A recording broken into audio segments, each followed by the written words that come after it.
விடுதலை சிறுத்தை கட்சி தலைவருமான அதுக்கப்புறமா சிதம்பரம் மக்களவை தொகுதி எம்பியுமான தொல் திருமாவளவன் அவர்கள் மயிலாடுதுறை மாவட்ட அமர்வு நீதிமன்றம் அவருக்கு அரசு பிடி வாரண்ட் கொடுத்திருக்கு. அதுக்கு என்ன காரணம், இதுக்கு முன்னாடி என்ன நடந்தது, அதை பத்தி தான் இந்த வீடியோல நம்ம இப்போ பார்க்க போறோம். கடந்த 2002ஆம் ஆண்டு ஆளுங்கட்சியா இருக்கும் அதிமுக கட்டாய மத மாற்ற தடை சட்டத்தை கொண்டு வராங்க. அப்போது முதல்வராக இருப்பது ஜெயலலிதா அவர்கள். அப்படி ஜெயலலிதா அவர்கள் மத மாற்ற தடை சட்டத்தை கொண்டு வந்த பிறகு பயங்கர விவாதமாகுது. அப்போது முதல்வர் அவர்கள் என்ன சொல்றாங்கன்னு பாத்தீங்கன்னாக்கா, இது ஒரு மதத்தையோ அல்லது சிறுபான்மையினர் இனத்தையோ வைத்து இந்த சட்டத்தை கொண்டு வரல அப்படின்ற மாதிரி அப்போ அவங்க சொல்றாங்க. அது மட்டும் இல்லாம வேற என்ன சொல்றாங்க பாத்தீங்கன்னாக்கா, விருப்பப்பட்டு யாருன்னா மதம் மாற்ற அப்படின்னு நினைச்சாக்கா அவங்களுக்கு இந்த சட்டம் ஒண்ணும் செய்யாது. வற்புறுத்தியும் ஆசை காட்டியும் ஏமாற்றியும் யாருனாக்கா மதம் மாற்ற செய்ய முயற்சிப்பவர்கள் மேல்தான் இந்த சட்டம் பாயும் அப்படின்ற மாதிரி முதல்வர் ஜெயலலிதா அவர்கள் அப்போது விளக்கம் கொடுக்குறாங்க. 1981ஆம் ஆண்டு திருநெல்வேலி மாவட்டத்துல மீனாட்சிபுரம் என்ற பகுதியில 800 தலித் மக்கள் முஸ்லிமுக்காக மத மாற்றம் செய்யப்பட்டதா சொல்லப்படுது. அது மட்டும் இல்லாம 1982ல கன்னியாகுமரி மாவட்டத்தில் உள்ள மண்டைக்காடு என்னும் பகுதியில மத மாற்றம் முயற்சி செய்தனால ஒரு பெரிய கலவரமே வெடித்தது.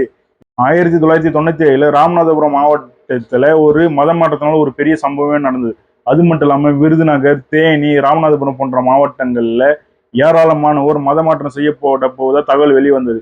இதெல்லாம் மேற்கோள் காட்டி முதல்வர் ஜெயலலிதா அவர்கள் கட்டாய மத மாற்ற தடை சட்டத்தை கொண்டு வராங்க. இதை திமுக உட்பட பல கட்சிகள் எதிர்ப்பு தெரிவிக்கிறாங்க. இருந்தாலும் அதிமுக பெரும்பான்மையா இருந்ததுனால அந்த சட்டத்தை தமிழக சட்டசபையில கொண்டு வந்துடுறாங்க. இருந்தாலும் திரும்ப பெற கோரி சிறுபான்மை அமைப்புகள் அனைத்து கட்சி கண்டன ஆர்ப்பாட்டத்தை நடத்துறாங்க, கலைஞர் கருணாநிதி அவர்கள் உட்பட. இருந்தாலும் அப்போது முதல்வர் ஜெயலலிதா அவர்கள் செவி சாய்க்கல அப்படின்ற மாதிரி தான் தெரியுது. அதுக்கப்புறமா 2003ஆம் ஆண்டு போப்பாண்டவர் இந்த சட்டத்தை எதிர்த்து பேசுறாரு.